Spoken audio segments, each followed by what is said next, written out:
Вообще тяжело переношу такую погоду. И дети, вот приехали мы вообще гости у вас, на несколько дней приехали, решили, раз такая жара, надо охладиться. Надежда Набиева в Казань приехала в гости и застала в столице Татарстана аномальную жару. Вместо того, чтобы осматривать достопримечательности, проводят время у воды вместе с детьми, как и многие другие.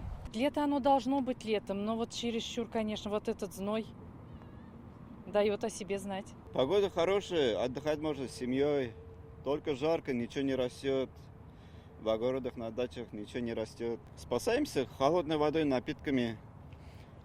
В машине кондиционер помогает. Сегодня только первый день такой жары, говорит Артем Трофимов. Он работает спасателем на пляже. Люди одевают головные уборы, если плохо, уходит в тень. Ну и к нам тоже подходит, иногда лед даем. А вот в общественном транспорте охладиться невозможно. В некоторых автобусах температура выше, чем на улице. Жалоб от пассажиров настолько много, что ассоциация АТП вышла к Минтрансу с предложением установить кондиционеры. Кому-то открывать надо, кому-то закрывать надо, кому-то сквозняк, кому-то дует опять-таки. Вот иногда хочется сказать, раз дует, отойди от окошка, значит, как дай другим проветрить. Очень тяжело, прям духота, очень тяжело. Были такие случаи, да, несколько раз, да, вот, человеку плохо, да, но автобус останавливается. Экстремальная жара в Татарстане будет еще на протяжении 2 дней. Температура воздуха прогреется на 6 градусов выше нормы. Если взрослые от солнца прячутся в тени, то для детей самое время для развлечений.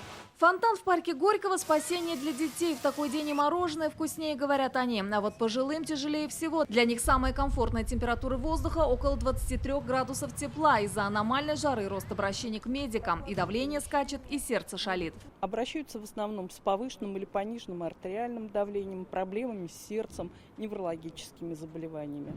В жаркую погоду хуже переносят маленькие дети, пожилые люди и лица, страдающие хроническими сердечно-сосудистыми, неврологическими заболеваниями, заболеваниями эндокринной системы. Чтобы не перегреваться, в день нужно выпивать не менее 2 литров воды, надевать свободную одежду и не выходить на улицу без головного убора, советуют медики. Экстремальная жара продержится в республике еще несколько дней. Нам еще повезло, хотя у нас тоже температура зашкаливает за 35 градусов. Почему? Потому что мы находимся еще как бы в умеренной зоне, и она прогревается с юго-запада, к нам приходит воздух. Мы сейчас находимся в теплом секторе так называемого атлантического циклона.